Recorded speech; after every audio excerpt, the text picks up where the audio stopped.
It's something that we just have to accept that we have to do as an artist. Like, I know we don't want to do it because we feel like we're losing money, but we gotta remember that Uh, people who aren't musicians don't care about that. And we gotta mm, remember that people who aren't musicians mm, are consumers, right? yeah. It's like art. Health is one of the most Mm, important things as a person that we should care about. I think that's more important than the music, actually. You could be the greatest music ever, but your health can destroy you. You know what I'm saying? It mm, can take everything from you if your health not right. You can have the right. greatest voice ever, but if your health not unhealthy, you can destroy it. Your health is the key to everything.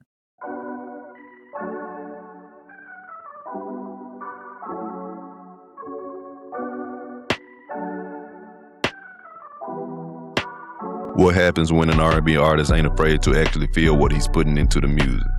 And in a time where streaming has changed how we discover music, AI can create a song in seconds, and just about anybody can call themselves an artist. What still separates the music we hear from the artists we actually connect with? What's up with it, y'all? Welcome back to another episode of Sculpt N Create. I'm your host, Trea Da Fit Artist, and for episode 53, I'm sitting down with Columbia, South Carolina R&B artist, BayRay. BayRay brings a sound rooted in that classic soul and R&B feel, but with his own blend of singing, hip-hop, live instrumentation, storytelling, and real-life experience.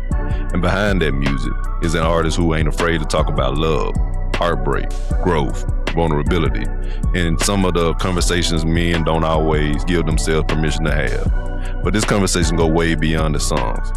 We get into what today's streaming era has changed about the way music feels and how independent artists have to move, whether AI can never replace the human connection behind the artist, what he learned from performing at the Sheen Magazine Awards, and why sometimes the most valuable person in the room ain't the celebrity everybody is trying to meet. And because this is Sculpt N Create, you know we had to get into the body behind the artistry too. How BayRay approaches his health, training, discipline, and becoming the best version of himself while continuing to build his career. Plus, he's stepping into a new chapter with his upcoming project, Mansa. So this one gets into the music, the business, the man behind the artist, and what it takes to keep evolving when the industry around you keeps changing. All right, y'all, let's Sculpt N Create. And while you're listening, make sure you hit subscribe or follow and drop a comment with your biggest takeaways from the episode.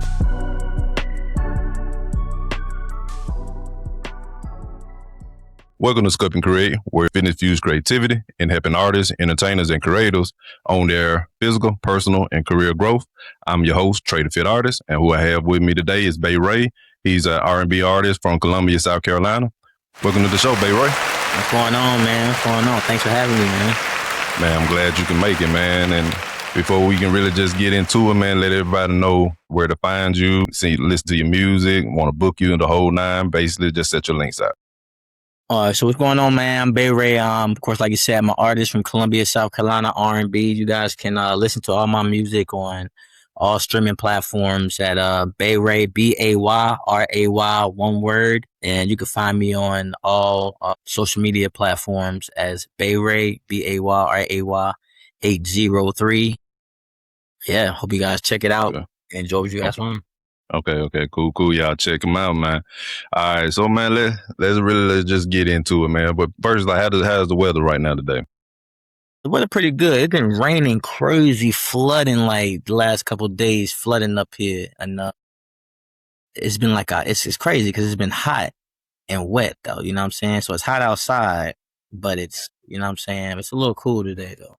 Okay, yeah, it's God's so in favor on us today, man, because it's been hot, man. The last, it's been hot the last couple of weeks. So Yeah, the couple of days it was raining. It started raining yesterday, and it's like look cool now. So yeah, it's supposed to still get into the 90s, but it don't feel as bad right yeah, now. man. So we gonna see. It's nothing worse, man, than it being wet and hot. It's crazy. Yeah, it's crazy. Like yeah, it's supposed to be cool. You thinking it's supposed to be cooler, but it still is hot as like it's like yeah. I feel what you're saying, man. Like that don't make no sense. But okay, cool. So let's get into it, man. Now let's talk about what it is that you do. So you are R&B singer. Let's talk about what that entails, man. Tell me more about that. Yeah, I'm an R&B artist. Well, I do hip hop as well, but my primary Okay. genre is R&B and soul. You Okay. know, I think I've been influenced a lot by like, the early 2000s, and that also some of the 80s type of R&B and soul type Okay. music. So, that's kind of what I try and build my brand and my artistry around. Is just that type of sound. From the 80s Yeah, and so like I'm thinking like 70s, 80s, Ron Isley, the Isley okay, brothers, to like even like okay, Usher and that type of stuff. okay. Yeah, I didn't really get the chance to listen to your music. So I'm gonna go back and do it because you when you scheduled it was right, at Yeah, almost yeah, yeah. nighttime. So I didn't really get a chance, but definitely will go back and look at it and so forth. When you saying Ron Isley and so forth, Yeah, I man. gotta hear, Yeah, hear, yeah, hear. yeah. I I said I think gotta hear this. Not that I'm saying I'm a fan of those people, but you don't hear nobody saying that. So I yeah, need to yeah, go and like I said, and see what see what the I think you're gonna enjoy it, man. I just I okay, want to. I'm like, yo, I feel like the music is a product too, man, and I've tested my product with a lot of people as well. So I really think that there'll be some people enjoy, man. That's why I get excited when I find like music interested people. okay, I got you. So you say that you do hip hop too as well. So what made you? Why do you do R&B more so than hip hop, or that's the most focused? So with R&B, I always kind of like was able to kind of like sing or hold a tune, like even as a little kid. I was Mm-hmm, always around that kind of stuff. My aunt was like, mm-hmm, to me, I think she was like one of the most talented singers I ever heard. She was sing, so I was always around singing. Singing was just something naturally I was able to do. But as I got older and started getting into music, I started realizing, I'm in middle school and high school and stuff like that, and mm-hmm. I'm poor, you know what I'm saying? I'm like, yo, I'm trying to make music, and every time I turn around, like people telling me like, man, yeah, throw me this little bit of bread right here and I'll rap on the song. And at the Mm-hmm. first, the beginning of it, I ain't really had a bread to just be throwing. I'm singing it to everyone just to rap on a song, and I'm still starting out. So I just started rapping on my own stuff. And then people just started saying, realizing that, yo, man, you're actually really, really good at rapping. And then Mm-hmm. it was one of the things I started getting fans saying that it became divided. My fans would then say like, yo, I only listen to you because you rap so crazy. Or I only listen to you because you sing, or Okay. they might, so I just kept rapping because, I started developing, like I said, a fan base where they're like, I have now Mm-hmm. hardcore rap fans now, Okay. so. Okay. Okay. I got you. But you saying R&B is what you focusing on right now? Yeah, Okay. it's like All right. for me, if I had to roll the dice on it, I would roll the dice. Even though, like I said, people would be like, "Oh, you rap so crazy," I would roll Mm-hmm. the dice on my R&B music. Okay, I got you. Okay, and is both genres or the styles in the same under the same name, BayRay, for the Yeah, music they're under the wise, or it's same like name, they're the same projects. okay, A lot of times I incorporate both singing and rapping, just so like I have fans listen okay, to my okay, music, they can get both so. okay, okay, gotcha. So would you say, not to say you just like this person, but would you say you got that Drake feel or T Pain type of vibe? Because I don't I've think T Pain really get that credit, right? But go ahead. I've been told when I rap, I've been told things like Kendrick Lamar, J. Okay, Cole. okay, that I've been vibe. told, yeah, like it's more intellectual. It's more Okay, like emotionally depth. Like, I yeah, speak from a lot of depth experiences and stuff like that. Like, not like people passing away, but like the depth of like yeah, I of get what what you're saying. the Yeah, message.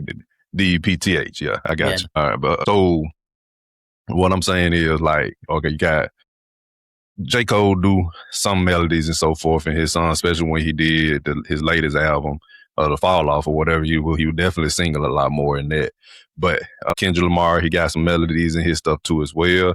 He kind of more abstract with his stuff. I wouldn't call him an R&B slash singer though. But I'm talking about more so like Drake and what we got, T Pain, Tory Lanez, those type of Are people. you talking about how I would describe my Blending singing? those two to get when you were saying you were blending those two together, would you say kind of say is in I the would same say vein? my style, if you listen to me sing and rap, if you had to critique it, I would say it would sound like, man, Usher made a song with J. Cole. That's what it would sound like.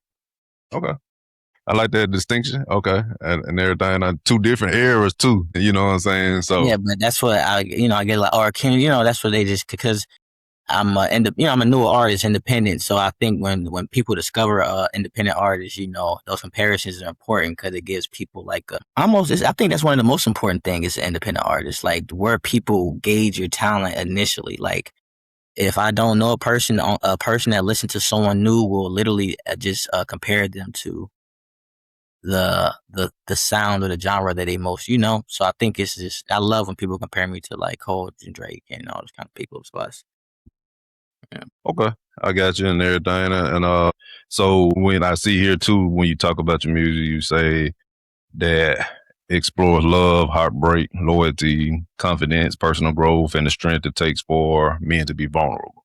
So when you think about it, hip hop don't really like is receptive to that. So I can see why you probably go towards the R&B lane because it's more, you know, is more known for that, where they can kind of bare their Yeah. soul, so to speak, and so forth. It's starting to turn around a little bit where people starting to be a little bit more open in hip hop and so forth. But you know, it's more bravado and ego, you know what I'm saying, Yeah. Yeah. in hip hop than it is R&B. Then sometimes R&B get like feel like it's almost like hip hop. You know what I'm Yeah. saying? Yeah. It's just how it is. So, but when you speak to that though, so like, what do you mean? You know, like how the music, like take us through that. Like what if you got the names, what music should we be listening to that definitely helps with men and, you know, to be more vulnerable? And in what facet are you meaning for men to be vulnerable in what state? So what music do I think men should listen to Yeah, kind of get for get your you going? for your music, right? Like, okay, what songs kind of speak to that part right there? You know, where it So explore the love, heartbreak, and loyalty, confidence. You know, I so think it maybe it's not just one song, but you know, maybe a couple of songs that definitely speak to what that sentence is that you wrote. I think though, I think that it's a variety of songs. For example, I think like Love TKL. That's something simple, but we talk about that. That's just a song about like letting someone go and moving on and move forward. And I think a lot of things, it's a lot of different type of music that as men we should probably like really listen to be vulnerable for. Like even Wale has songs and stuff about it. Talks about like his how vulnerable he is. And a lot of times people make fun of Wale about how vulnerable of a person he is and stuff like that. But I feel like this is important because as men, a lot of times we don't have outlets or we don't even want to tell our homeboys a lot of times the depths of a lot of the problems and stuff that we have going on.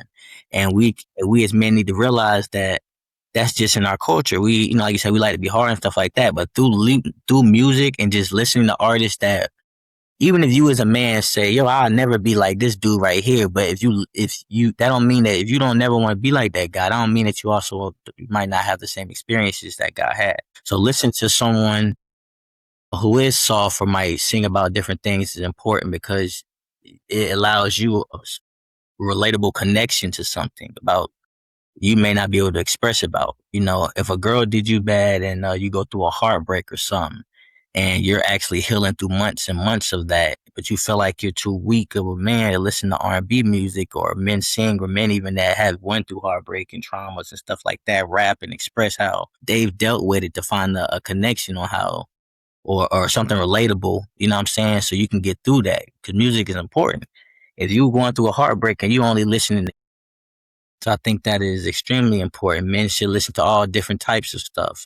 Love music. Got when we're in love, we should listen to Lenny Williams. We should listen to John B. We should listen to, you know, Usher. We should listen to a lot of that stuff. And we're feeling like, you know, everything. You know what I'm saying? There's music for every type of vibe and every type of experience, every type of emotion. I think that as men, if we not gonna go out here and just find counselors and go to therapy or do all this stuff for us, then we have to do it for ourselves. And if we're too afraid of being vulnerable just through listening to music that sounds like a weaker guy might have made it, then it's like, you know, you're missing out on something that could be healing. You Yeah. know?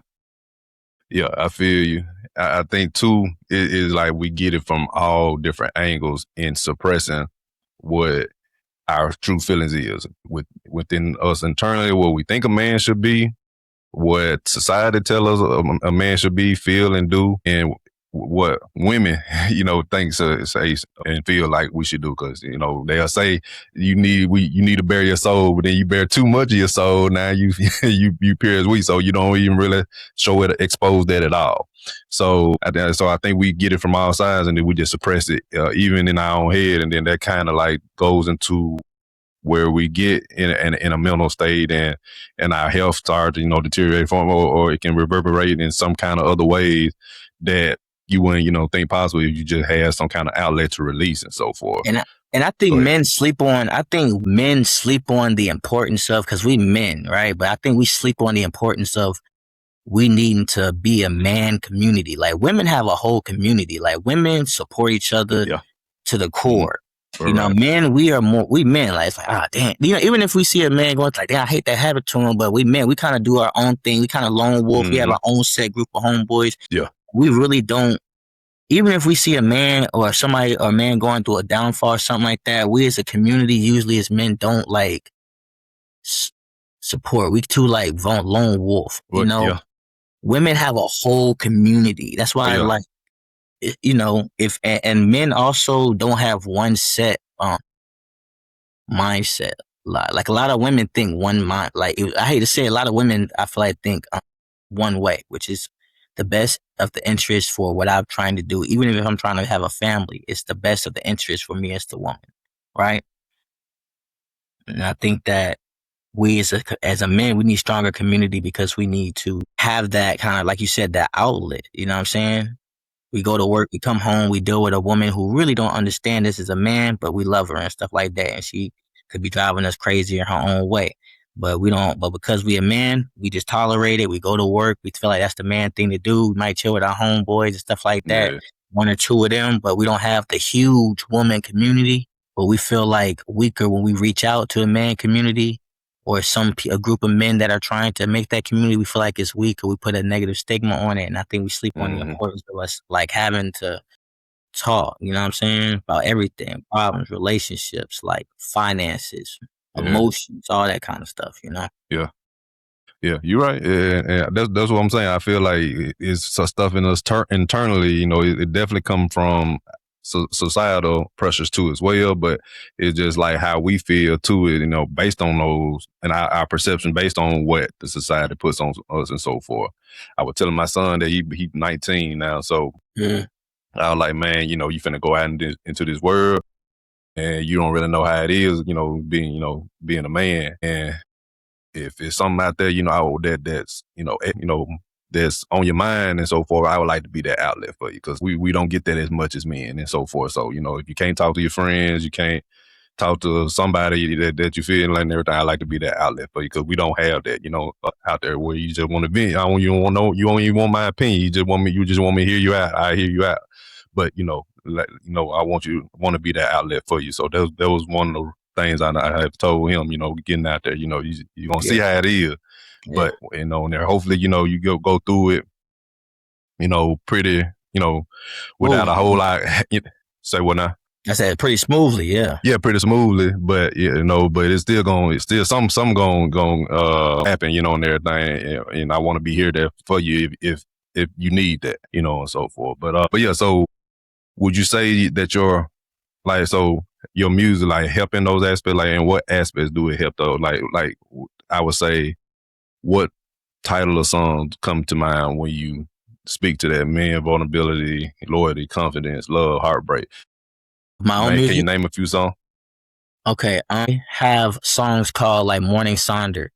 I wrote that. It's a song I'm actually rapping and singing going. It was the intro for my project Night Before Fame. And it's a song I'm rapping on the perspective of just, and I think this is something that, some men can understand, but it's the perspective I was rapping from, of just like me dealing with a person and kind of just falling out of love with a person, and just kind of like, because, so the gist of it is, I fell out of love with a person, we fall out of love and stuff like that, and just trying to navigate, is it better to stay with a person and see if I can rekindle with the person that I said I was supposed to be committed to, or is the smarter decision to just leave the person, and is that my destiny to leave the person? And, just trying to figure out that, because that's a big thing in itself, is people trying to figure out, like, am I quitting something, or am I doing what's best for us by leaving? You know what I'm saying? And, so that song is called Morning Sonder. I have songs about love, and when you're in love and you're with someone special. That song is called Something Special, of course. That's just a song celebrating love. It's like,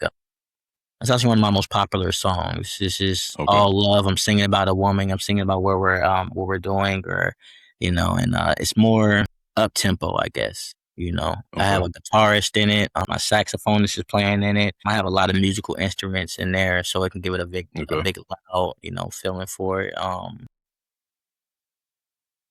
Man, I think most of my songs, I'm very vulnerable in my music. So I think really people can just go through my music and click on it, and they'll be able to hear either some kind of depth to whatever I'm trying to say, or they'll hear like the overall message or the feeling. But Morning Sonder for sure, something special. Are You Down? I have a jazz song with me and my saxophonist. It's more, that one is more like, you can kind of say 70s, 80s, kind of Bruno Mars is. It's called Dreaming of Okay. Rob. Okay. And let me see. I'm trying to get into the R&B stuff. I have some rap songs too. If you want some rap fans, they're Okay. called. Go ahead. I mean, I was just saying your music in general, but yeah, Yeah, go ahead. yeah. Yeah. Megazord, it's a good rap song for anyone that really enjoys rap, who's listening to the podcast. And I think that's it right now. I think that, allow people to discover other stuff. But Morning Saunders, something special. Are You Down Dreaming of Robins? I think anyone would kind of fall in love with those for sure. Yeah. Okay. Cool. And I think too, man, while you were talking, I was thinking about like the more than just the vulnerability of men putting things in music. I think what we lack too is perspective. A man's perspective. We kind of like have it surface level, just the relationship. When it comes to especially when we talk about hip hop, it's women, clothes, cars, money, stuff like that. But I feel like having a perspective of like what we feel, what we think about relationships or what we think about a certain topic and so forth. I don't think that's really like told a lot from, I don't want to make it like a man woman thing, but they do say a lot of stuff.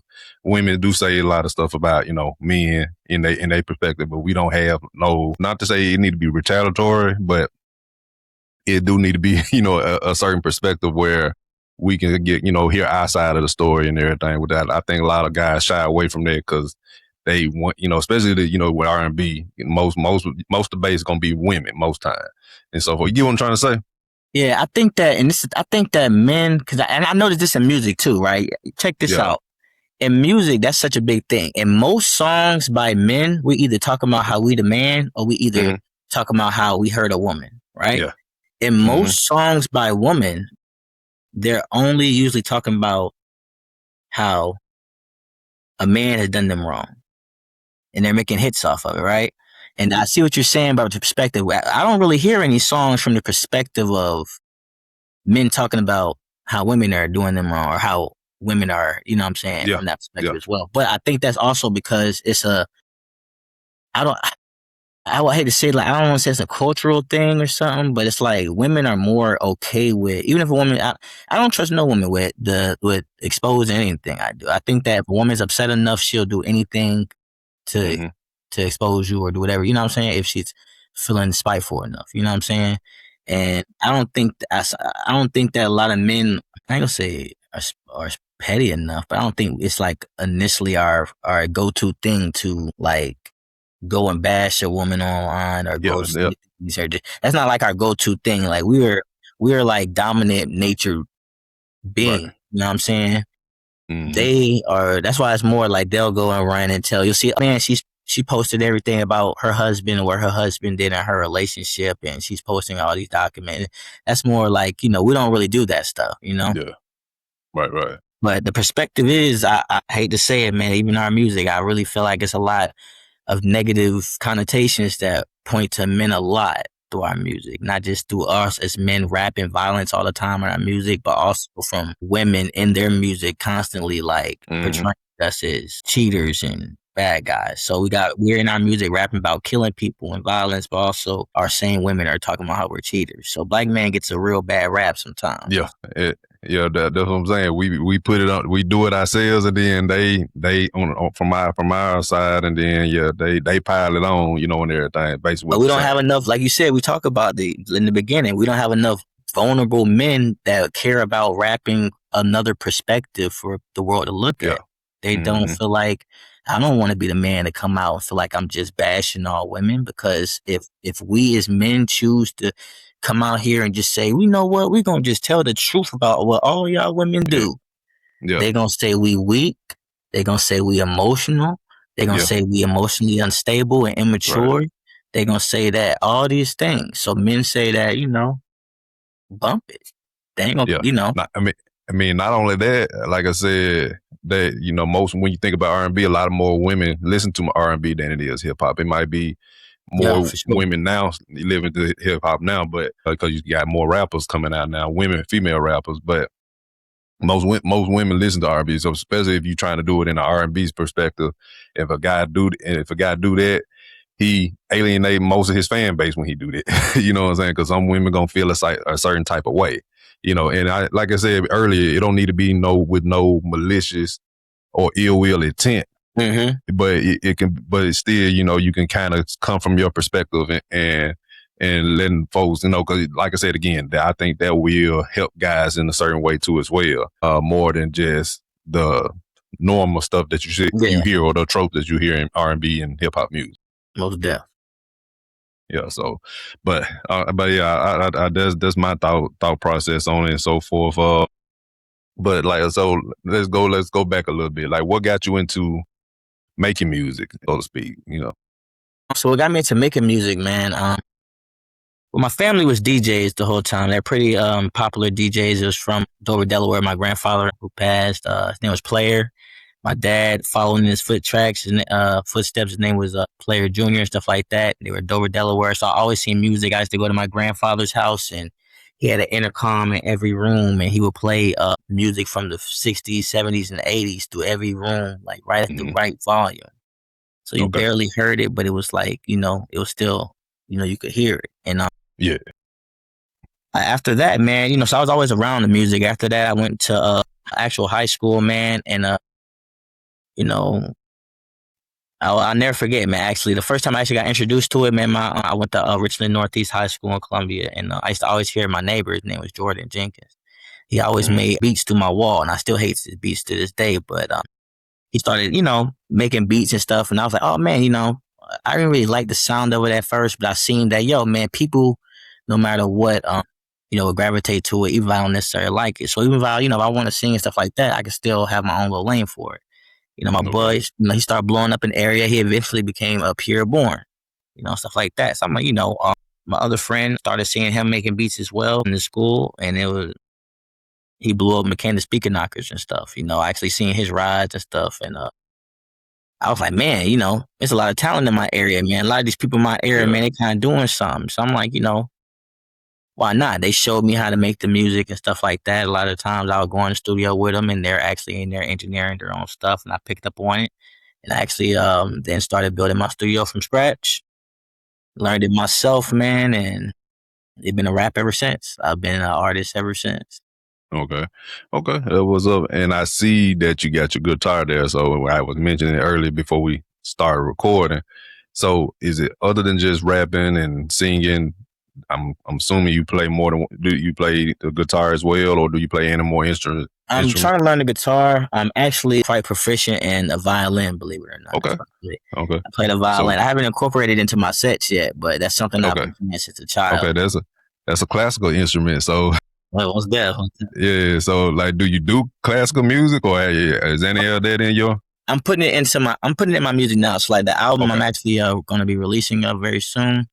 I've played a lot of classical instruments throughout the tracks and stuff like that. But Okay. I have like, man, I love, when I say, man, I have my friends in here and we be in here recording the songs. I have my keyboardist in here. I might play Okay. the violin. I might have my saxophonist in here. Of course, I have my guitarist in here, and we're just, you know, Okay. All right. So yes, this area you right there that you in, that's your studio, pretty much. yeah. This is Okay. right there. This is where I Okay. make Cool. all my magic at. Okay. Cool. Cool. And I like the Biggie and the Michael Jackson paintings too as well. I appreciate it. Yeah. My Yeah. grandfather You actually painted the Michael Jackson. for real? I about to ask you who painted. Okay. Okay. Yes, I have a collection of paintings actually. So Okay. I got this one at my first show, the Biggie Smalls. Yeah. My grandfather painted the Michael Jackson, and then he painted this one to the beginning of my studio Okay. as well. So, That was and okay. these other So paintings, yeah, you say what now? I was just the other paintings to the left. I was just saying I painted Okay. those. Okay. Yeah. Okay. Yeah. I like, man. I come from a musical background and artistic background. My mom drew. I can draw and stuff like that. I haven't drawn in a while. I need to get back to it and so forth. But yeah, so that's cool to see that your granddad, he's still living. Yeah, he's still alive. Thank God. Okay. Yeah. Cool. He's still painting. He's still painting. He's actually an Okay. art teacher down here, man. So Okay. Okay. he's been teaching art for probably about 27, 30 years. It's been a Okay. long time. That was a okay. Yeah, man, I had actually did graphic design. I went to school to go to graphic design because I thought I didn't really know where I wanted to go after I graduated from high school. Yeah. So I like, okay, I'm good at computers. I like to draw. Let's put both of them together. You know what I'm saying? Yeah. So hence, so when I got into it, it was cool. Art class I did good and so forth, but I didn't like the deadlines. Like you got to be finished with this. It kind of started making art not Yeah. fun to Yeah. me, in Yeah. that, in a sense. But I was doing pretty good, man. I in the design class, the design teacher, I was one of his favorites. I'm gonna tell you a little story, then we can go into it. What happened was like I had my financial aid had kicked in late. So I missed a week of class, I think about a week of class. So until that kicked in, then once they kicked in, I was able to go to class. And in the design class that he had already did some work that people were supposed to have been turned in, and he was telling me without telling me what it's about, how I'm supposed to do it, and so forth. He said, "This is what we need to do. This is what I need to do to get it in." And when I actually, I didn't know what was going on because I ain't never took a design class before. So I knew this girl that took it before, and she helped me out. She pretty much did the work for me because I didn't know what it was. So I turned that work in, right? And he was like, impressed, and you're like, but he was still like suspicious at the same time.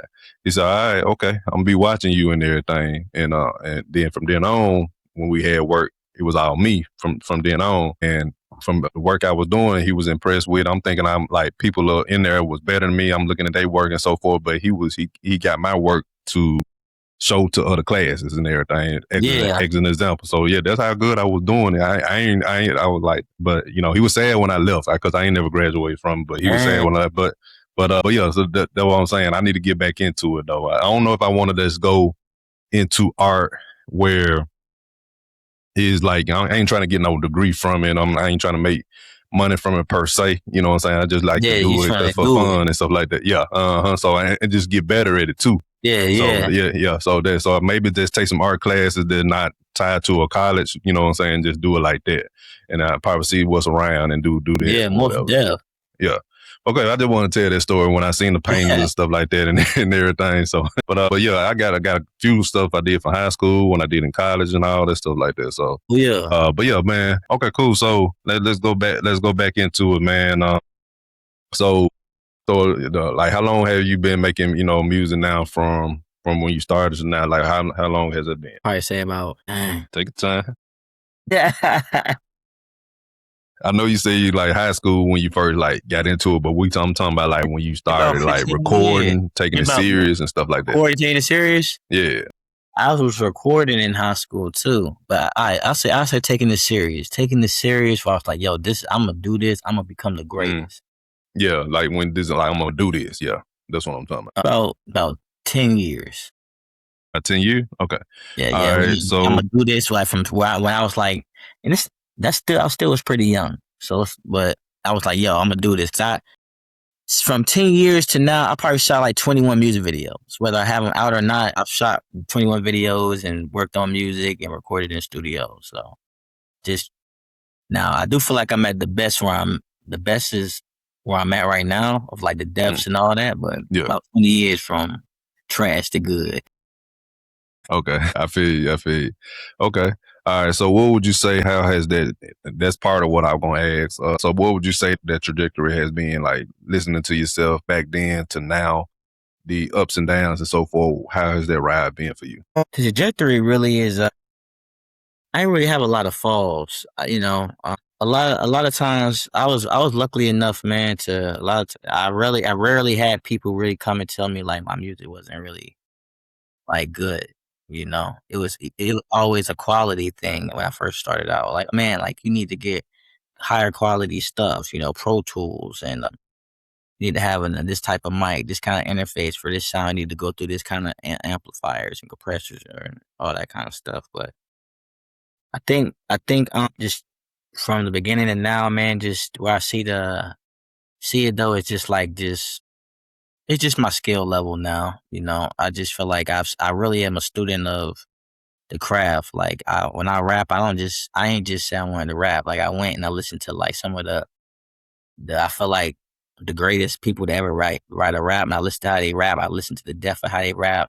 And not saying I will rap that in depth, but just like listen to someone that I think is extremely skilled. I actually went and studied them so that way cause I don't never want to seem mediocre or middle ground. I either want to be good or not, you know.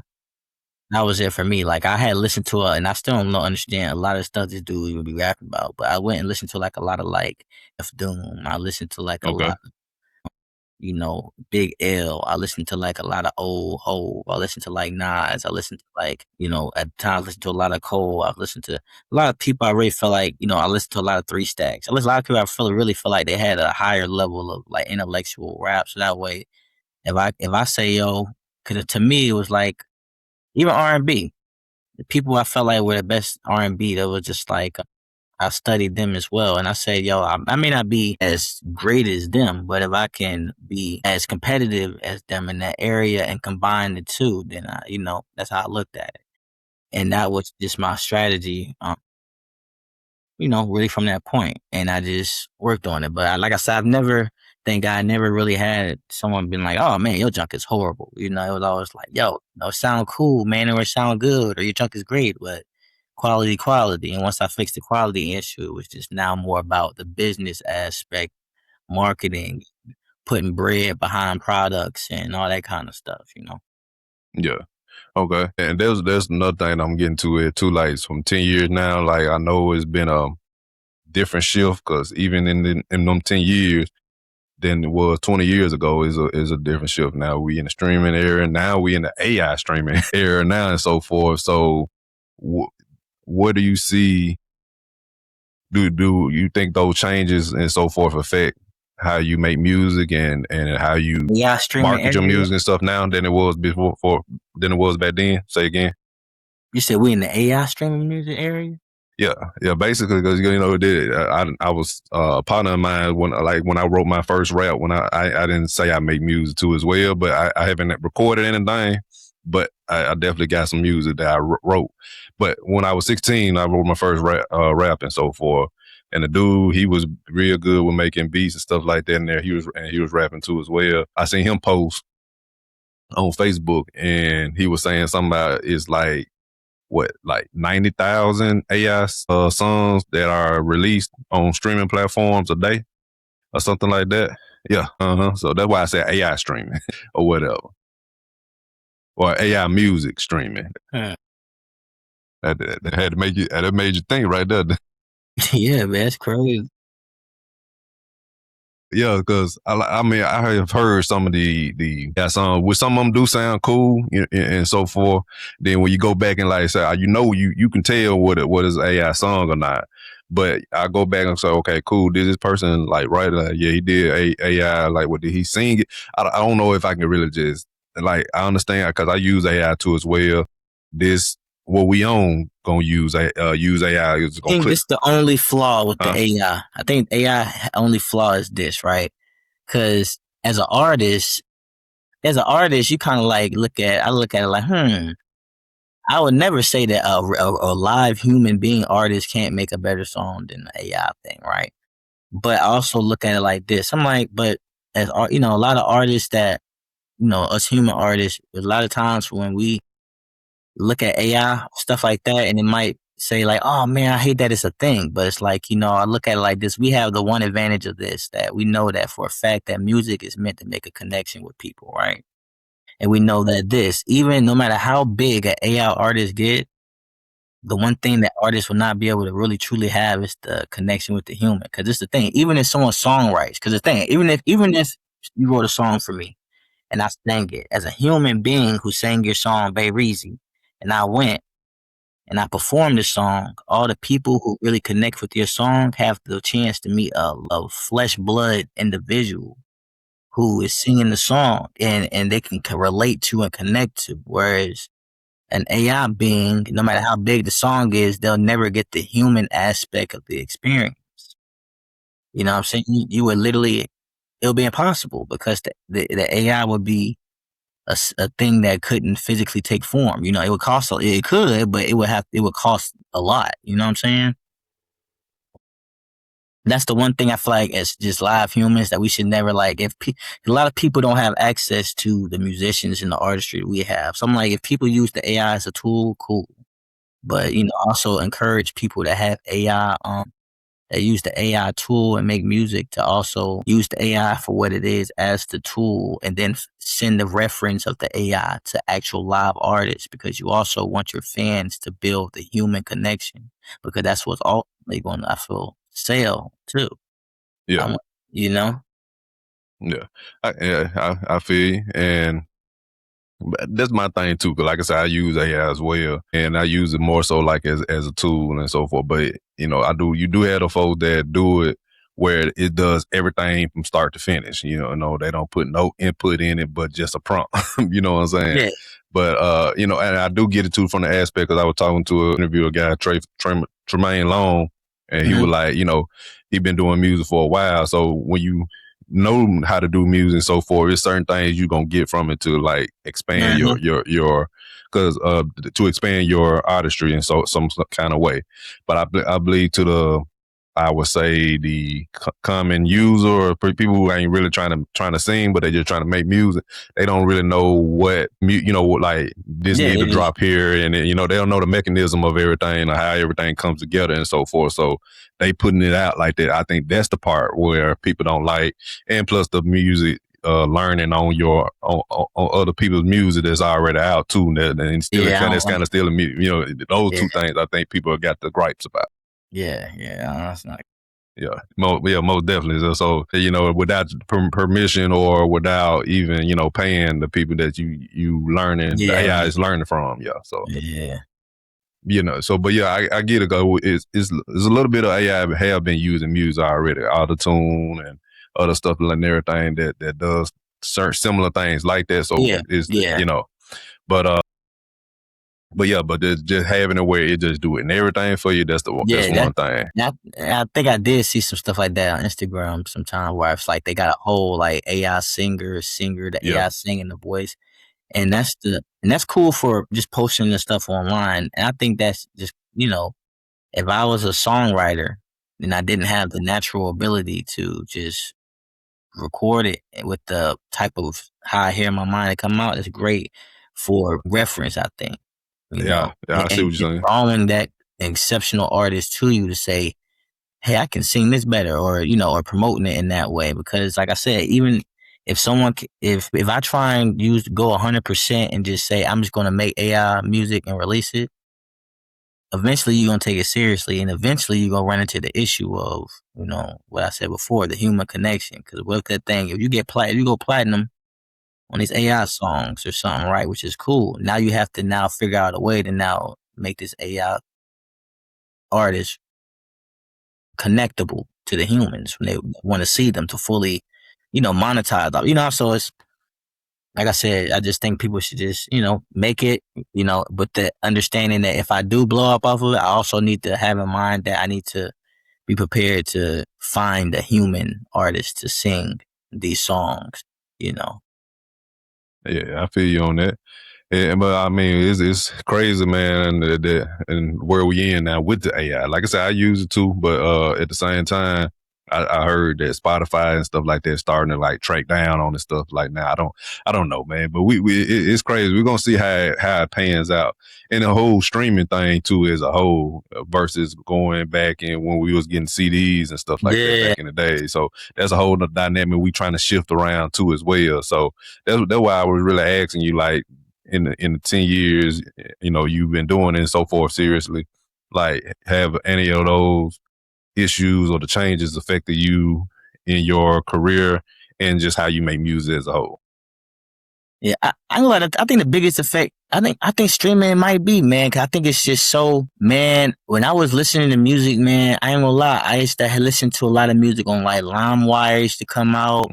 I would Yeah, you discover remember things on LimeWire, Hot New Hip Hop, Dat Piff, live mixtapes. And then I even used to have the boot, my mom used to she used to go to the, I don't know, some barbershops used to have the bootleg mans and all that stuff, and they used to sell the little C. So I feel like, music then was a lot more. I ain't gonna lie, I man. I think was it was, I would say a treasure. Cause yeah, that's what I was like, gonna say. yeah. That's the best word, man, right there, treasure, man, because now I feel like nowadays, for example, right? Back in the day, if I told somebody I was an R&B singer, or if hmm I told someone I was a musician, it mattered or it meant more because it wasn't as people didn't as know how to make music. You know what I'm saying? Like it's like, dang, this guy makes music, so he gotta be in the studios. I've never seen a studio where now it's very common knowledge to people that, hmm like, man, like he records music, or he said he's be in the studio. It could be a janky studio in his house, or you know what I'm saying? Like Yeah, that's it's their getting interpretation of it. oversaturated. So, like Yeah, the oh, I'm an artist and I'm a musician, the mystique of it. I think that's what it's called. We kind of got rid of I, the I feel mystique. I feel you on that too. Yeah, that's a You know what good I'm word saying? too. Oh, he's a Yeah, musician. Where it's like, oh man, you musician. If I go and I tell any chick, I like, yo man, I'm a musician. Until yeah, they hear my music, it's not. They're gonna be like, I promise. It's usually like that all the time. They hear my music, then all of a sudden everyone's a believer when they hear my music. But initial response to that now, like, oh, I make music. She might care, but it's not like oh man, yeah. you I know what I'm guess. saying? Yeah, And I think that's like you said, the treasure part of it is gone. Now, back in the day,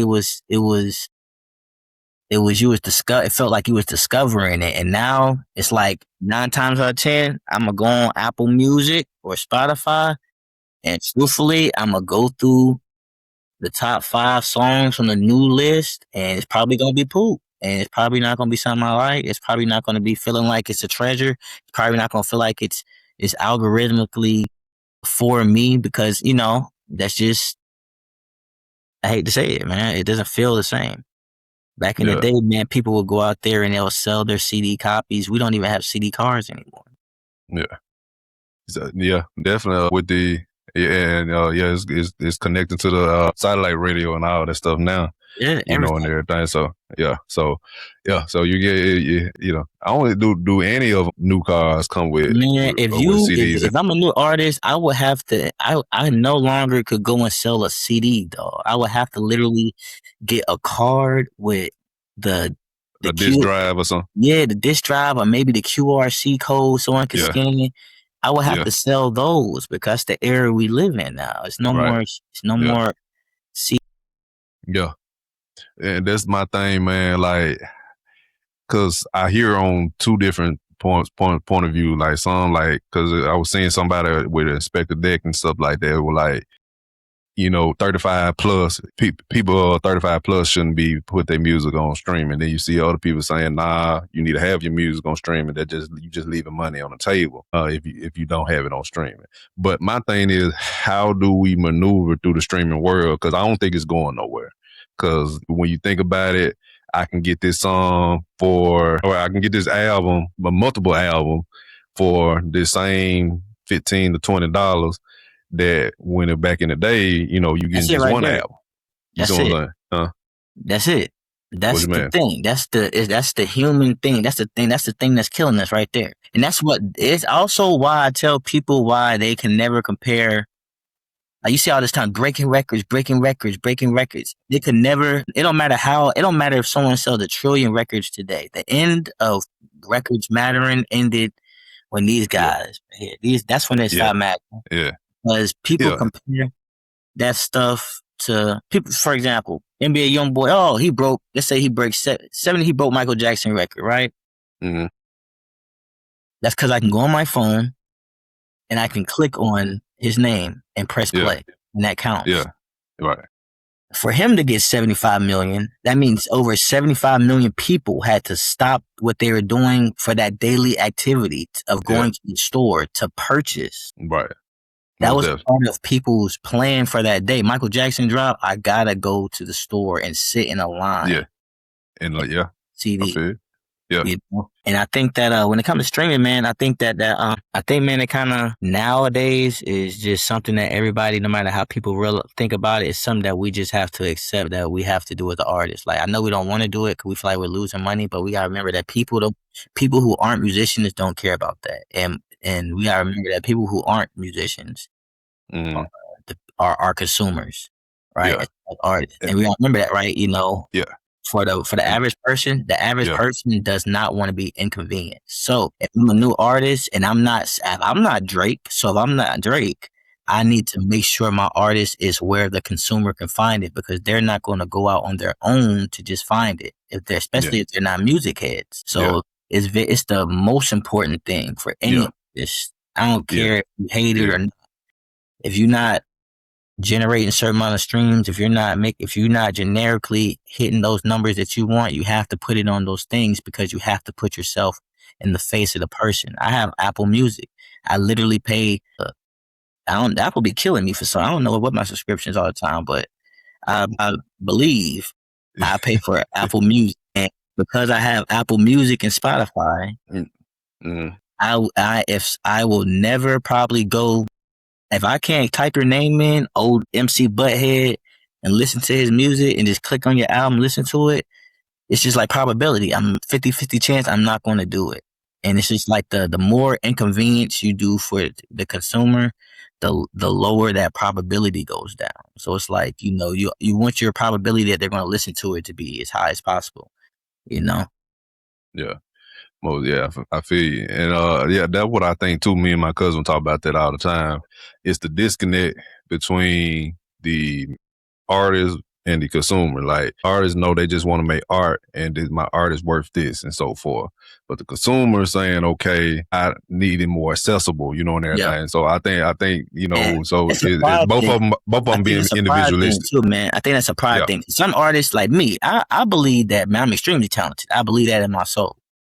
Right? And a lot of other artists believe that too. So because we know we talented, we will also know the value of our art. So but we'd also don't look at it like this. Like, you know, if I put it, like I said, it's more important the consumer listen to it than right now the value. Because you only should care about making sure you push your stuff out for the whole value when you have enough of the natural consumers that's going to consume it no matter what. Like J. Cole released and said, I'm only going to release, he released that last mixtape only where you had to download it from his thing. Yeah. Because he had enough fan base that he took Apple Music out, it worked. Yeah. But the average artist, they say, yo, yeah, they can't do that. I'm MC Butthead. I'm only releasing my stuff on, let's say, United Masters. If I only got 2,000 followers, not releasing on United Masters, even though it may be the greatest art somebody on man earth could make, right? Now you took yourself out the equation. Yes, your real supporters are going to support it. That is true. But you also completely take out the people that, what about your boredom supporters? What about people that might just randomly discover you? What about, you know, those people and stuff like that? And is people realistically going to take time out their day of doom scrolling, boredom scrolling, or just on to the next swipe, especially women, to just click on your link? They care about you that much. And if you, in your mind, you look at your audience, you say, they don't care about me that much, and I know that at least 40%, that's a low estimate too, 40% of my fan base will come and I know they'll click on my link, 40%. Then you still are in the range where you have to make sure your stuff is presented the best way to all consumers because you want to get, you know what I'm saying? I think they say in business, you only make like, what is it, like 20-30% or something like that? It's like profit. And what now? And like business, it's like a business thing for that too. Like for the streaming? Not for streaming, but it's like you want to see a certain amount of profit from a business or if that was the same thing. You know what I'm saying? Okay. Yeah, but I feel my thing is when it look towards streaming, I don't think that need to be I think that's what people put too much stock into the streaming part. I think that part is supposed to be more used as a marketing tool or exposure of people or discovery tool more so than it is the catalyst for you making money on it, Mm-hmm. on everything or whatever. It Yeah. should be like the Yeah. front porch, so to Everybody to speak. see Yeah. your work. Yeah. Yep. Uh-huh. And then once they become a fan of you, then you find other ways to monetize them in some kind of way, whether they buy your music, merch, or whatever else you got going on and And we stuff gotta like that. understand that even these big artists understand Drake still got his stuff on Apple Music. So we gotta understand if the superstars still feel it's necessary not to separate from Apple Music and Spotify, and that it's better to just release it to the common consumer. We gotta look at that because they're the superstars. Drake could easily say, "No more Drake on Apple Music. Go to Drake. Right. Go to my Drake link." Yeah, But go to Drake.com. yeah, but his team says the same thing. You know, we have to make your stuff available to all consumers. Yeah. It's something that need to change with it though. It is not, it got its pros and cons, but it definitely need to find, especially the independent artists. Now it definitely, even the mainstream artists seen a shift from it too as well too, but especially independent artists, find a way where they can weather the storm between streaming and actually making music, money from their music and so forth. But I asked all that too as well too, like kind of a segue up leading up to, you said one of your proudest moment in the 10 years that you've been making music and so forth, where you was performing at the Sheen Magazine Awards. Never heard of that? That's something in South Carolina? No, it's actually we performed in Buckhead, Georgia. It was at the Buckhead Theater in Atlanta, Georgia. Okay, cool. And so, go ahead. Yeah, it was actually really exciting, man. It was a lot of celebrities that was there. I actually got to meet and see Rick Ross and stuff like that. Tiffany Evans performed. Yeah. Jaguar Wright was there. Okay. It was a red carpet event. It was amazing. You know what I'm saying? Celebrities everywhere. Okay. Photographers, journalists. Okay. And the fact that I even was able to be in the building and really just showcase my art, my dancers and my my band and stuff like that. It was an awesome experience. Okay.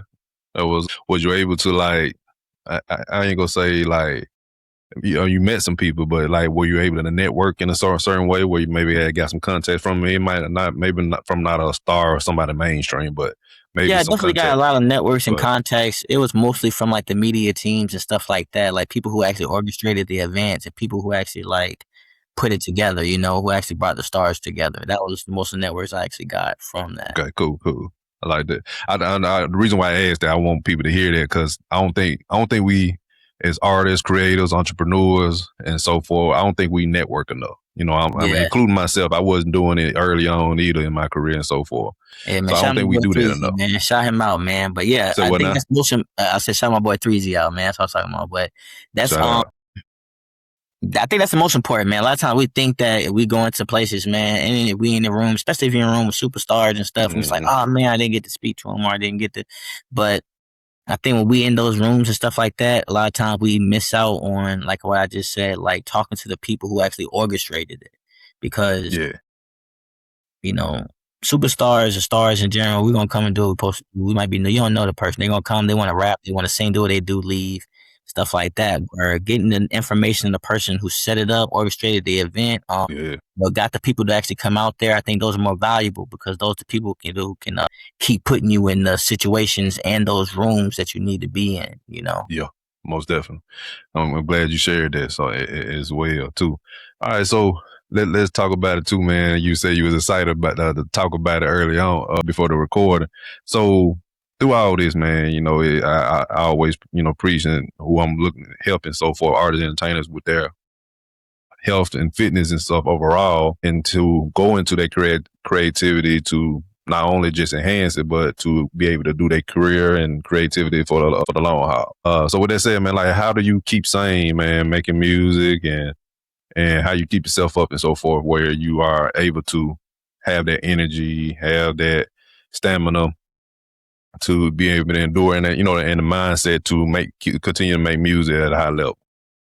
I think it's a balance, man. I think that health is one of the most important things as a person we should care about. I think that's more important than the music, actually. Like, you could be the greatest music ever, but your health can destroy you. You know what I'm saying? It can take everything from you if your health not right. You can have the greatest voice ever, but if your health not unhealthy, you can destroy it. You can have your health is the key to everything. And most of it. I think it's just a routine for me, man. I have the blessing to just be able to just do my passion full time and not have to really worry about a lot of things. I can just worry about my passion and stuff like that. But it's just routine, man. I know that it's something that is mandatory for me, so I make sure that I set time aside for it. I think that when it comes to my overall training, that Mm.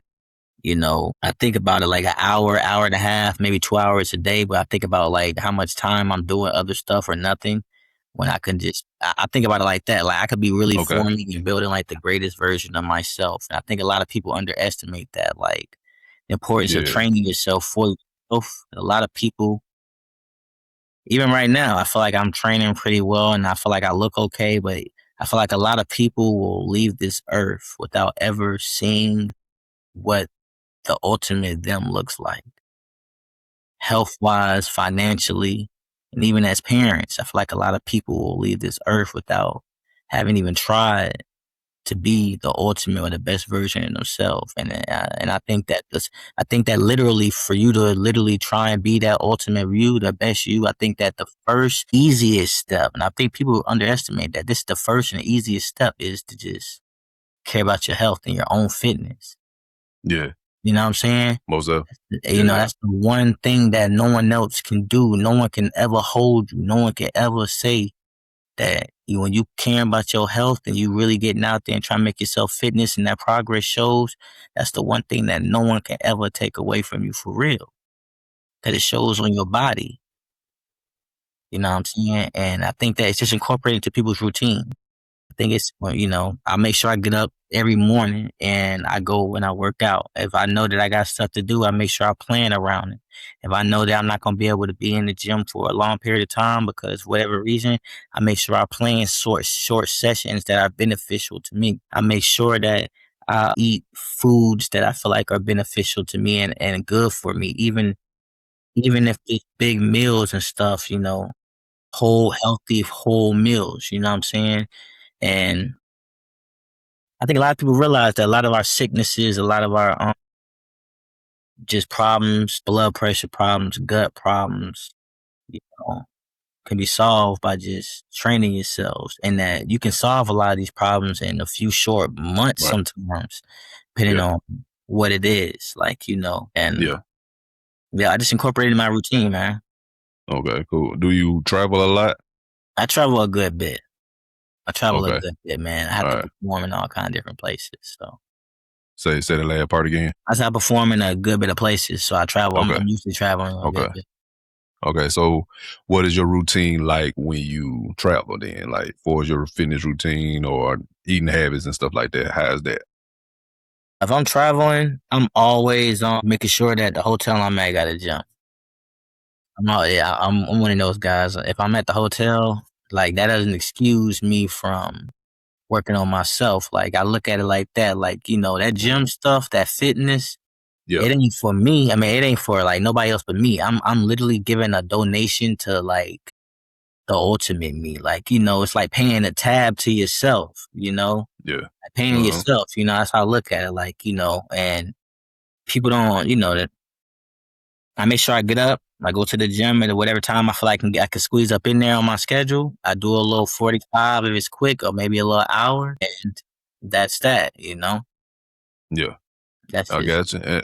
And I think that's like I said, important because I think too people think that I don't say this in a couple of interviews, but people think that it got to take 2-3 hours block to do something, and it Mhm. don't really take all that, and especially when you're traveling and so forth, like you were saying earlier, that you have certain blocks, you do certain 20, 30 minutes and everything. That's key, and so forth. And I think too, when you're traveling, when it's hard to get to a steady way of working out or eating in a certain way, you got to kind of like prepare for that, just like you are packing for that to go on that trip and so forth. You prepare, Mhm. you been planning for the day. Like, is it gonna be raining there?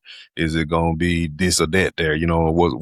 What's around and everything like that. You got to have kind of like think about that too, for how you eating and so forth. So maybe it has a few, if not actual meals, but have some like snacks prepared, for you with you and everything. And find a place like a hotel that has a gym, or maybe has a gym around that maybe give you a free trial, while you in town Yeah. or something like that or whatever.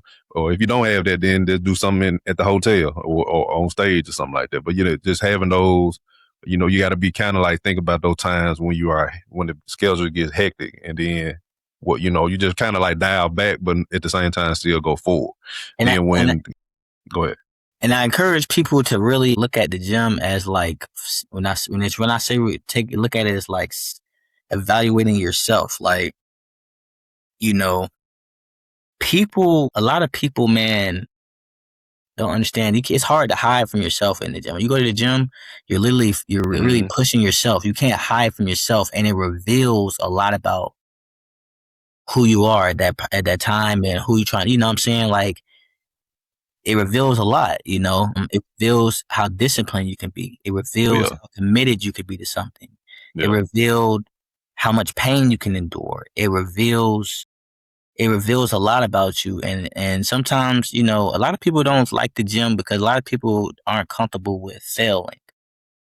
A lot of people aren't comfortable with feeling like they can't do something. A lot of people don't believe in themselves enough, you know what I'm saying, to feel like they can achieve it. Like, it's like I see that a lot. A lot of people fall out of it, and like I said, it's revealed a lot. People will do what they want to do, though. If you feel like if a person really wants to be disciplined enough to do something, they'll do it, But like I said, and that's what it reveals about people. I feel like the discipline a person has to better themselves. Right.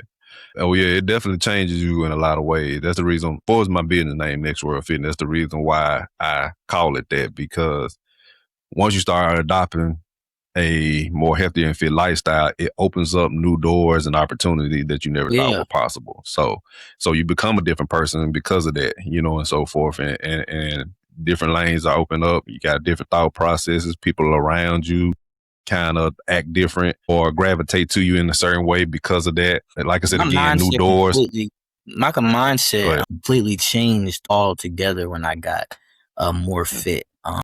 When I was a lot bigger, man, I was a chubby guy, man. I'm short. So, short people, we hold weight very bad too. Like, so like, man, like, no matter how, having low self-esteem at times or feeling like, people are always judging about it, even as an artist and stuff, like being self-conscious. And like some people tell me now, I don't post certain things, they'll tell me now, like, yo, it was no problem when you were big. But to me, seeing that and just knowing that, as an artist, and that was a bigger person, and just knowing that I wasn't healthy and all that stuff like that, it bothered me whether I chose to admit it or not. It bothered me.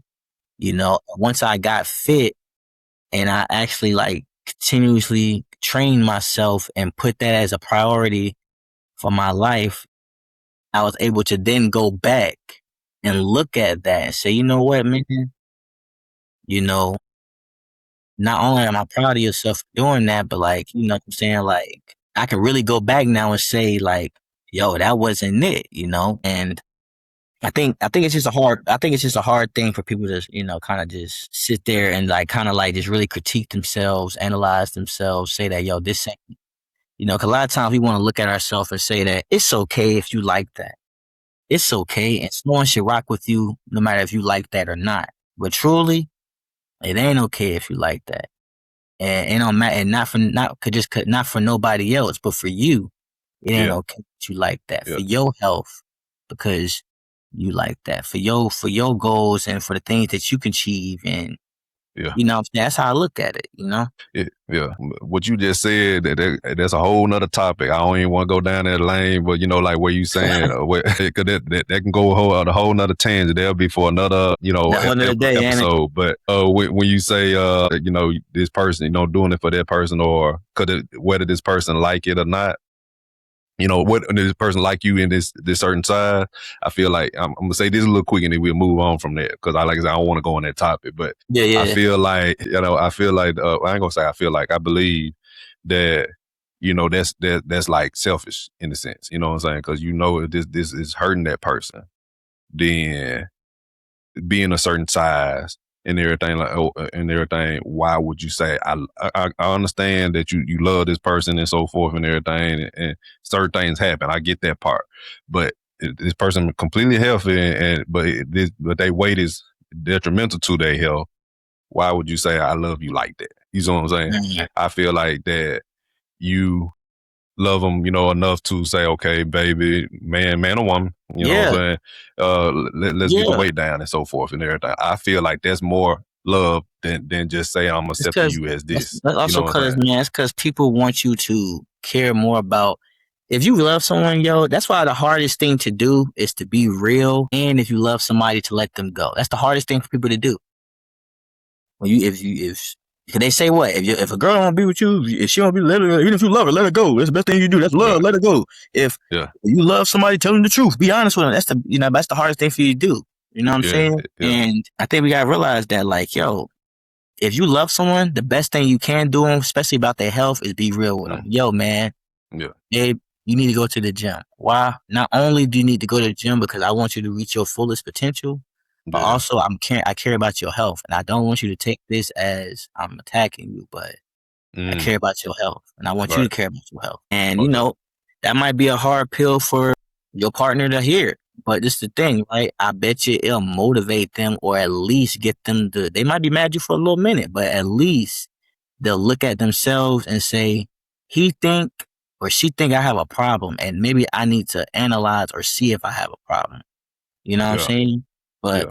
and I think it's also how you bring it to your partner too. You know what I'm Yeah, saying? I agree. The delivery is another way too as well. Now, if you just coming back belittling the person and Yeah. talking about the person, yeah, that's one thing. But nah, but you coming from a sense of concern and a gentle, kind way and everything, and really want to help, then I can see that that's a lot more palatable than just trashing them and talking about them and so forth. Cause we gotta But remember, if you love them though, it's more about they're gonna. You gotta care less about them being upset with you and more about the goal. If you love them, the yeah, goal is I want you to go to the gym. So if I already know you might not like what I'm saying, it's irrelevant. Now, so my goal is for you to have awareness though. So now you have the awareness that you are gaining weight and that you need to work out. So whether you upset at me for bringing this to your attention or not is irrelevant. But you now know that you need to work on it. right, You know what I'm most saying? definitely. Yeah, That's it. Now, yeah, whether she want to stay with you because you told her she was big or not, that's yeah. That's a whole another nother. decision. You know what I'm saying? Right, But right, right. don't lie or try, because it's the thing. Somebody get unhealthy and they get unfit, they get diseases, they get all these kind of things going on with them, and you as their partner haven't told them, or you ain't trying to put them in the gym, or you ain't trying to prevent them to having these diseases. That's your Yeah, partner. Now you got a partner that got all these diseases, and it's your yeah. obligation That's and what I'm. responsibility to take Yeah. care of them and love them still. Right, most definitely, and that's what I'm saying exactly. And you see that, but you saying I like you like this, or no matter this, I just that always was in the back of my mind. Like, are you saying you truly love them, or are you self? It feel like too is you self like you don't want nobody else to want them. It could be a lot of little things right there why you say that. You know what I'm saying, and everything. But I understand certain things ain't beyond their control, and stuff like that. That's a different story and that's a different topic. But we talking about something that they can control and you can help with and stuff like that. But why say okay, I like you, whether you get this or not. You Yeah, know what I'm saying? But especially you want that person around a long time too as well. yeah, You you know know what what I'm I'm saying? saying? Yeah. Mm-hmm. It's a habit. Yeah. So If I meet Shorty and she already kind of real thick, and I see she don't really care about super eating habits, and I want to be with yeah, her for 40 years, and yeah, I don't teach Shorty that, yo, baby, you need to eat better. I want to be with you for 40 years. You need to eat better and train, because I don't want to make it the year of 25 and now you a different woman, look different, act different. You got different problems. So we got to understand that if you care, the more you care about your woman, the more you should care about that. If she just a fluke, yeah. I don't care, because I don't plan on being with you for 40 years. I don't care. Right. I Yeah, don't it's care. different. Yeah, Yeah, I don't care if you're yeah, 500 pounds or 40 years, but if you going to be my yeah, wife, yeah. nah, babe. I think that's the distinction too.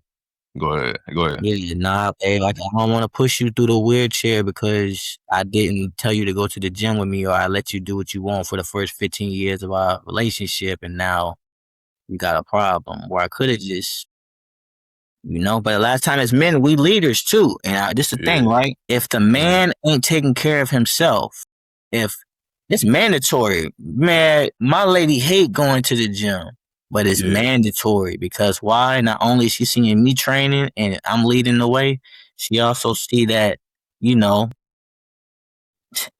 I don't want him to get super swollen, have women all up on him and all that, and I'm sitting here looking crazy. You know what I'm saying? So she trains. Now she's feeling insecure.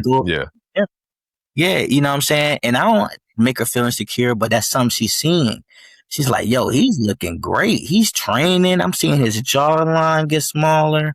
He's at the shows. They're acting a little differently. I got to go to the shows and stand by his side or whatever I'm going.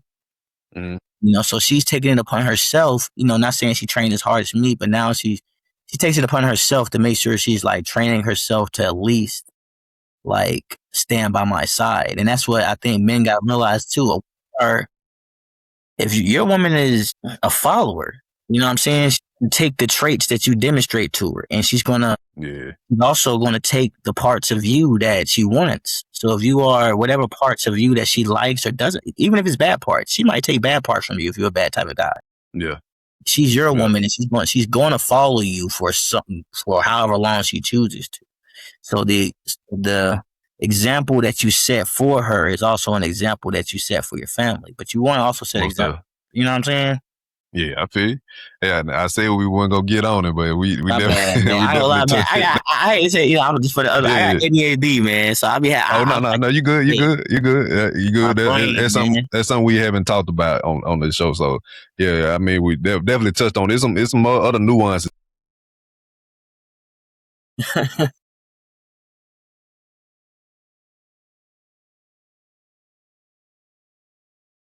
Topic of, I like you like this or that, whatever. But you know what I'm saying? But I do agree with you too as well on everything else that you said before then, where it spills out into everything. Fitness being living a more healthy and fit lifestyle, it spills out into other facets of your life and so forth. How you do, you heard the whole old adage, how you do one thing is how you do everything. Yeah, so man. That's basically how it applies with fitness. If you are living a more disciplined lifestyle with your fitness, it definitely goes into your job, with your kids, with other things that you're doing out throughout your life and so forth, and how you create. We talking about being an artist, entertainer. So how you do your career and stuff like that. And like I said again, enhance your artistry and even be able to have a long career because of it too as well. And everything in all aspects. So that's the reason why I push this a lot and stuff too as well. So but definitely thank you for sharing that too as well. Because like I said, I wouldn't want to go down there, but you went on into it. That was cool. Yeah, man, I went down it. It need to be talked about. I like your take on it too. That I wasn't thinking about, especially with the distinction: is that person like that person or not? How much do you like that person? You really don't care. You just there for a moment. You ain't really gonna care. So yeah, those words do make sense to me then, because you ain't really caring about the person too much. Yeah, so I don't care you like this way. And we be having to be real, man. We men, man. There's some women that we care about more than others. Some women that's just boredom strikes, and some women is just like, yo, this is my woman. And it's like, once you know the distinction, then never let your woman fall because you don't want to tell her she's big. Yeah. Yeah, most definitely. I like that. We're going. I said we'll stop right there and go to the next thing. That's a good part right there. So now we don't talk about a lot today, man. Is there anything that you wanted to discuss that we haven't touched on? Nah, not really, man. I feel like we touched on almost everything, man. Like you said, we'll have to drag it to another episode almost. Okay, that's what's up. All right, so two questions. All right, so what would you give? What type of advice will you give somebody who just starting out making music, or who's in the grind right now, maybe been 10 years plus like you are in the music industry? What is your words of advice and encouragement for them as they navigate everything?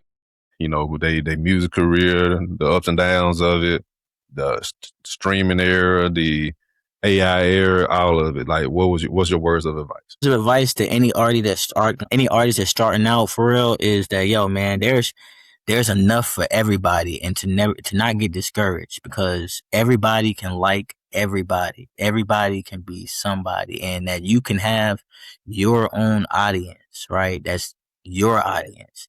Just because your audience, somebody in your audience likes J. Cole, Kendrick Drake, or any other artist, don't mean they can't like you, because everybody can like everybody. It's enough room out here for everybody. So even if you see people blowing up before you, or people blowing up, there's enough room for everybody. And it's just, you have to get yourself out there, put your music on streaming platforms, and make sure you're posting consistently on your social medias. And that doesn't just mean your artistry.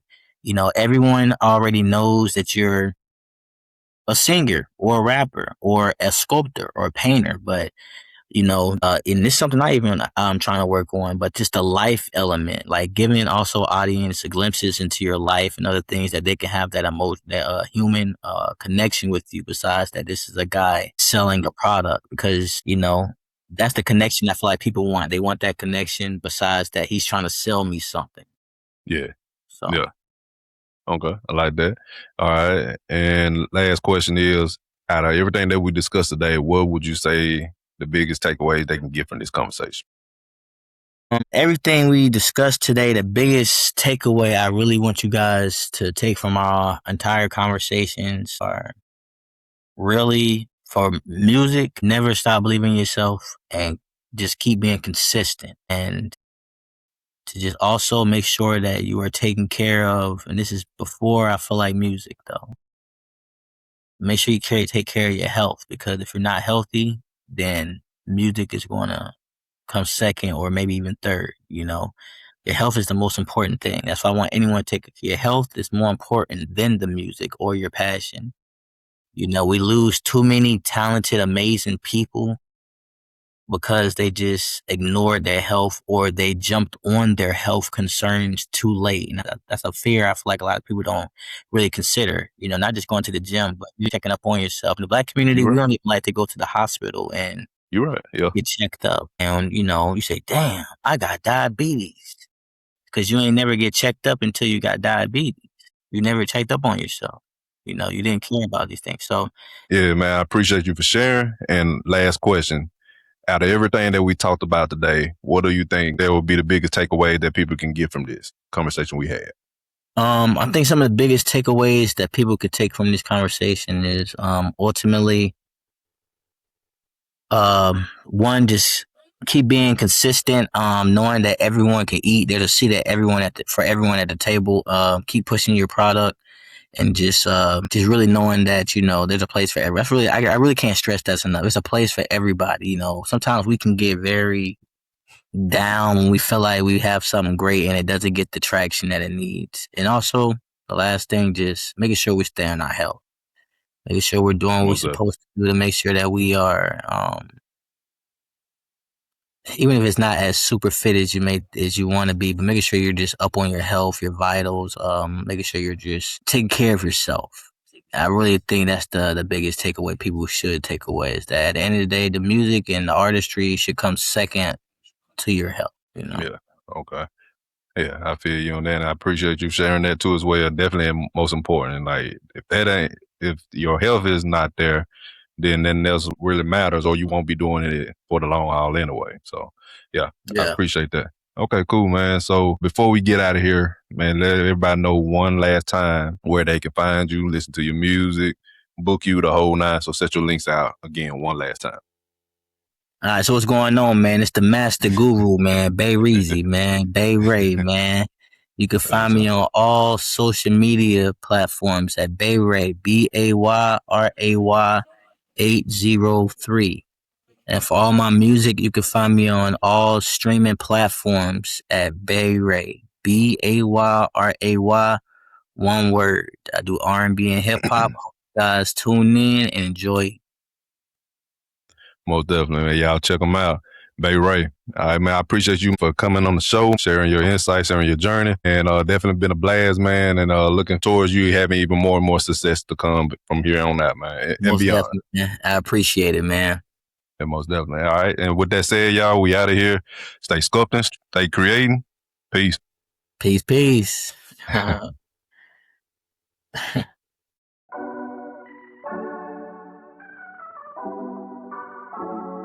Thank you for tuning in to this episode. If you enjoyed it, be sure to follow us on social media and subscribe to the show wherever you listen to podcasts so you never miss an episode. If you're looking for fitness coaching to help you reach your goals, want to join our animated network for fitness guidance, collaborations, networking, and community, or are interested in being a guest on the show, check out the links in the description. Stay creative, stay fit, and we'll holler at you next time.